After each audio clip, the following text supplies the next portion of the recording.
Hey, Kyle here. This is a Comics MD Lewt video. Before I continue, the signpost is just a distraction. Just to draw your attention in to the crappy signpost. I will not have a battle report this week because stupid me forgot the fucking camera. So, I won't have a battle report, but I did play a game, and I kicked a lot of ass. I'll have another video of an in-depth verbal battle report during the week. I don't know if I'll have one or not, but I probably won't have the time during the week because I'll be either too tired or busy. So, aside from the signpost, which I don't know if it's drawing anybody's attention, but let's get into the good bit. Comics MD Lewt. I did get a new model. I think I mentioned it in my last video. That I don't know if I did or not, but if I did, hooray. If I didn't, too bad. But I got my first heavy support for my Chaos Space Marines. Can you guess what it is? Obliterator! Holy crap, it's ugly, but awesome. This is my first heavy support choice, which is an Obliterator, which brings my army to exactly 1,000 points, which basically means I'm giving my possessed squad a Tzeentch banner or a Tzeentch icon, and giving my aspiring champion or anything melta bombs, and this brings it exactly to 1,000 points. Which eventually I'll drop the icon of Tzeentch. So he's not completely done yet. I have to put the last sort of exhaust port there in that little hole, and I have a flamer autocannon. It's assault cannon. Oh no, I think I just moved it. Nope. Meltagun and las cannon on the side there, and that's pretty much the Obliterator arm. And it's aiming forward. This arm is actually the Power Fist, but I tried to put some stuff on, but I need to use excessive green stuff and a lot of super glue to get it actually on there, and to where it doesn't come off. Basically, it comes with some metal chain swords with the pegs. And I'm going to put this in the middle there, and I'm going to take these claws and put them on each side. Then maybe have a gun tucked away down here, and have a blade up on top there. Now it comes with the weapons here. It comes with a plasma cannon, plasma pistol, and actually a bolt gun. A bolt gun head, which really has no purpose. It's just for pure aesthetics. But I'm tempted to put this under the Power Fist on the thing there. It's like, you don't know I have it, you don't know I have it. Now you do. Yeah, kind of deal. But I cut off all the metal weapons off the sprue, and I have chainsword and some blades on the sprue, and some flash. You gotta love some flash. But this kit in particular, I'm just going on to the model itself, and not the weapons. It's very posable. The arms are highly posable because it's on a ball joint. Basically, it's on a ball, and then there's the dish and the shoulders. And I could do some fairly decent poses with the arms, but the legs and the back are all one piece, and then the chest goes on, and the head goes in, and then you stick the arms on, the weapons go on the hands. Which, actually, the weapons are basically like his mutated fingers.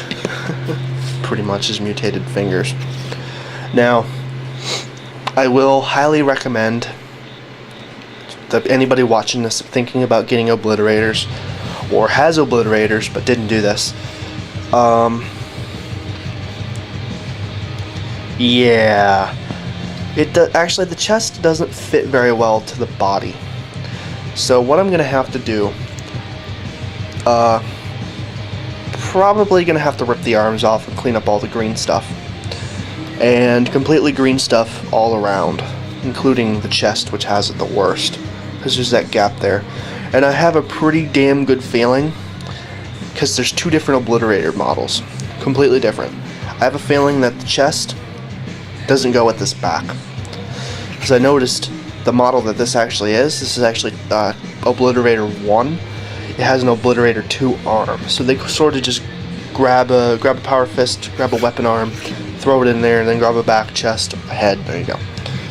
So if this does happen, don't go bitching to GW. Just get some green stuff or some filler putty, or anything where you can do some sculpting on there and just fill the gap. Actually, I'll just rip off the arms right now, which I just did. Ooh, this one's on tight. And I think I just popped the head. Nope. Actually, I won't have to clean out the green stuff. I can just super glue it all back on. It's got the green stuff molded right in there. So basically, you see what I mean. Basically, I'm going to want to green stuff all around. Down there, I'll do some stretchy skin. I want to do all around there and all around the top. I probably won't have to do right there. But, you see, I'm sure you all see what I mean. So it's all on ball joints, so it works rather well. And this is for just around 22 bucks. It's so worth it. I actually used this in a battle Saturday, basically today, when I bought this. And I had it on reserve, and I basically planned on deep striking it with a personal icon, because I have a personal icon network set up to where I can easily deep strike stuff where needed. Which, if you have a lot of like Termies and Obliterators and maybe a HQ here and there on deep strike, you want to have an icon network, even if it has to be Icon of Chaos Glory. But just do sort of a round. And I had this thing on deep strike, and I brought it in via my possessed Zinch icon because I needed to fill in extra 40 points. Well, 45 for 1,000 points. I gave something melt to bombs. And turned out rather well. I deep struck it, and I used my plasma cannon and took out Jeremy's entire stern guard squad with a plasma cannon. Outright death. And he was kind of bummed. He's like, "Oh my god, you took out my brand new HQs, or my brand new elites." And he was kind of bummed about that, but it's part of the game. And then I used the plasma cannon 2 more times. Took out 5 berserkers, and I took out 4 more berserkers. And then towards the end of the game, he popped into an assault with Joe because Jeremy got wiped off the table. And I eventually destroyed. Well, this guy did eventually die, but he killed like 3 things in an assault when he charged, 2 or 3. So he basically killed like over 10 models on the game. So he did rather well. But yeah, if anybody does get this model, get some sort of putty so they can fill the gaps. You know, any piece actually. No, this body does go with the this chest does go with the body, because you see how it fits and matches. I could fill that. Just put some green stuff over it, then do the lines and blend it all in. So I could do that. And the arms are very posable. Basically, ball joint. I have the green stuff in there for bonding. And I don't have to clean it out, because it gives it more stick. So it's basically super glue, green stuff, super glue. Well, for one of the arms, which is the heavier arm, has super glue, green stuff, super glue, green stuff, super glue. So it's like a sandwich. And it actually hardens it makes the green stuff. If you use Gale Force 9 super glue on Gale Force 9 green stuff, it'll actually make the green stuff harder. More like glass. Which, of course, if it drops a certain way, it will still snap off. But it's stronger. So it won't break off by handling it. Except for stuff with leverage, like that. But that's pretty much the weapon arm.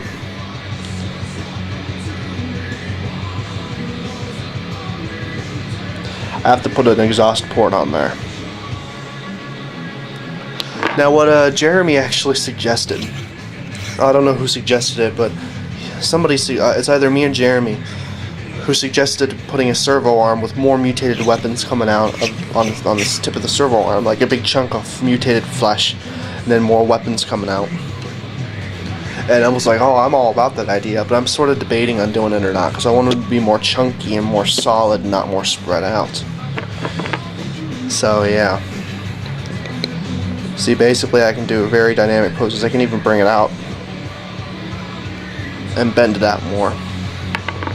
So, this is a great model, great loadout. Basically, it gets a whole crap load of weapons. You can choose one per turn per unit. So if you have a unit of 3 of these, you can choose, if you choose las cannon, they all have to shoot las cannons. Which I only shot with a plasma cannon for this guy. Which killed a whole lot of shit. I love plasma weaponry, but, you know, the gets hot is just the price to pay. It's the risk. But it's a 1 out of 6. Which is pretty good odds, considering it's an AP2. It's either AP2 or AP1. I think it's AP2, which still kills anything. Unless it doesn't have an armor save, but it still doesn't matter. But it turned out well. I'm planning on expanding this to 3-man. Which I want to expand it to 3-man, because they're really good. So tell me what you think. Tell me if tell me if you think this would be if you would have this in your Chaos Army, of anybody watching this. And tell me what you think of the model itself. Yeah, it could be plastic. It could easily be plastic, but the metal, I would rather it be metal because it actually feels like I'm holding something when I move it. It's got the chunkiness to it. It's a big, heavy machine. It's a Tech Marine, for God's sake. It's a Chaos Tech Marine, so it's got to be heavy and deadly. So I would actually prefer them to be metal. So I'm gonna have to do the green stuff around the body. It won't be too hard. It'll take like 10-20 minutes. And then I'm going to glue the arms back on. And maybe set the claws on before I do so. So, this is Kyle Spae 665 with my Oblit, signing out. Bye-bye.